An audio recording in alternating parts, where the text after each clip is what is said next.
ప్రతి సంక్రాంతికి ఏదో ఒక ఇష్యూ అవుతుంది. ఈ సంక్రాంతి కంపల్సరీ అందరు ప్రొడ్యూసర్స్ని పిలిచి ఇనిషియేట్ చేద్దామనే దగ్గర Telangana state film chamber of commerce executive కమిటీలో ఒక నిర్ణయం తీసుకుని, ఆ ఎగ్జిక్యూటివ్ కమిటీ నిర్ణయం తెలుగు ఫిల్మ్ ఛాంబర్ ఆఫ్ కామర్స్కి ఆ నిర్ణయం తెలియపరచడం జరిగింది.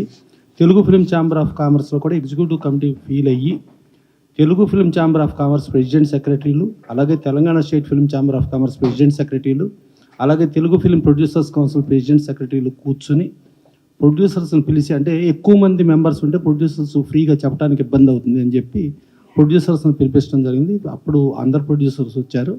ఒకసారి అప్పుడు ఆయన అవుట్ ఆఫ్ స్టేషన్ అవటం మూలంగా హనుమాన్ ప్రొడ్యూసర్ ఆయన ఒక్కళ్ళు రాలేకపోయారు. సో ఆ రోజున అందరినీ పిలిచి మాట్లాడి కొంచెం చూడండి ఇది అంటే ఒక్కొక్కళ్ళు ఇబ్బంది చెప్తూ వచ్చారు. రిక్వెస్ట్ చేసాం. ఆ రోజు క్లియర్ కట్ కండిషన్ ఏంటంటే, ఎవరో ఇక్కడి నుంచి కొంచెం అంటే కోఆపరేట్ చేయటం, వెనక్కి జరగటం అనే భాష వద్దు. కోఆపరేట్ చేస్తే ఆ కోఆపరేట్ చేసిన వాళ్ళకి ఒక సోలో రిలీజ్గా ఇచ్చేటట్టు, వాళ్ళకి పెద్ద అపోజిషన్ రాకుండా ఉండేటట్టు, అది Telugu film chamber of commerce కానీ, Telangana state film chamber of commerce కానీ, తెలుగు ఫిల్మ్ ప్రొడ్యూసర్స్ కౌన్సిల్ కానీ వాళ్ళకి 100% కోఆపరేట్ చేస్తామని చెప్పి చెప్పడం జరిగింది. దానికి ఆలోచించమన్నాం. సో దాని మీద ఇవాళ విశ్వప్రసాద్ గారు, ఈగిల్ ప్రొడ్యూసర్, పీపుల్స్ మీడియా, అలాగే వివేక్ గారు, వీళ్ళిద్దరూ ప్లస్ రవితేజ గారు ఒక హీరోగా, అంటే ఫ్యాన్స్ ఏదేదో చెప్తూ ఉంటారు, ఏదో మాట్లాడుతుంటారు, వెనక తగ్గాం ముందుకు తగ్గాం. ఇది కాదు, వెనక తగ్గటం కాదు. సింహం కూడా 4 అడుగులు వెనక్కి వేస్తే 10 అడుగులు ముందుకు దూకుద్ది. అందుకని ఫ్యాన్స్ కూడా కంపల్సరీ అర్థం చేసుకోవాల్సిన మ్యాటర్ అర్థం చేసుకుని, వాళ్ళ సినిమా ఫిబ్రవరి వస్తుంది.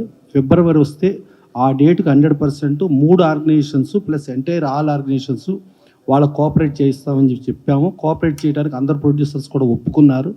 ఇవాళ వాళ్ళు వెనక్కి వాళ్ళు కోఆపరేట్ చేసినందుకు పర్టికులర్గా 3 organisations plus entire organisations cooperation చేసినందుకు థ్యాంక్స్ చెబుతూ, ప్రొడ్యూసర్స్ కూడా వీళ్ళు చేసిన కోఆపరేషన్కి థ్యాంక్స్ చెప్పాలని మనస్ఫూర్తి కోరుకుంటూ, పర్టికులర్గా రవితేజ గారు ఇప్పుడు ఉన్న సిచ్యుయేషన్లో రాజు గారు ఎక్స్ప్లెయిన్ చేసిన తర్వాత, విశ్వప్రసాద్ గారు, వివేక్ గారు ఎక్స్ప్లెయిన్ చేసిన తర్వాత ఆయన ఒక మంచి మనసుతో ఆయన ఒప్పుకున్నందుకు ఆయన ప్రత్యేక ధన్యవాదాలు. ప్లస్ ఏమో అసలు ఒక సినిమా సక్సెస్ సార్ దీనికి మెయిన్ ఎఫెక్ట్ అయ్యేది ప్రొడ్యూసర్గా విశ్వప్రసాద్ గారు, ఆయన పెద్ద మనిషి ఆయన అవటం, తర్వాత వివేక్ గారు కూడా దాన్ని కోఆపరేట్ చేయటం, డెఫినెట్గా వీళ్ళకి ఇండస్ట్రీ ధన్యవాదాలు తెలియజేస్తూ, ఇలా కోఆపరేట్ చేసే వాళ్ళకి ఇండస్ట్రీ నుంచి ప్రతి ఒక్కరూ కోఆపరేట్ చేయాల్సిన బాధ్యత మనకుందని చెప్పి తెలియజేస్తూ, వాళ్ళకి మరొక్కసారి విశ్వప్రసాద్ గారికి, వివేక్ గారికి, రవితేజ గారికి థ్యాంక్స్ చెబుతున్నాం. ఫ్యాన్స్ కూడా మీరు కూడా అర్థం చేసుకోండి, మన హీరో వచ్చాడా, అవతల కోఆపరేట్ చేశాడా, ఆయన కోఆపరేట్ చేసిన దానికి ఆ హీరో పెద్ద మనసుకి, ఆ హీరో ఫ్యాన్స్గా మీరు గర్వపడండి. కానీ మీరు ఏదో ఇది అయినట్టు కాదు. మీరు మీ కోఆపరేషన్ అనేది ఎంటైర్ ఇండస్ట్రీ, ఎంటైర్ ప్రపంచం చూస్తుంది. దానికి థ్యాంక్స్ చెబుతూ, ప్లస్ దీనికి మళ్ళీ మిగతా మన అనుపమ్ రెడ్డి గారు తెలంగాణ స్టేట్ ఛాంబర్ సెక్రటరీ ఆయన చెప్తూ, ప్లస్ ప్రొడ్యూసర్స్ కూడా వీళ్ళు కోఆపరేట్ చేసిన దానికి థ్యాంక్స్ చెప్తారని కోరుకుంటున్నాను. Thank you.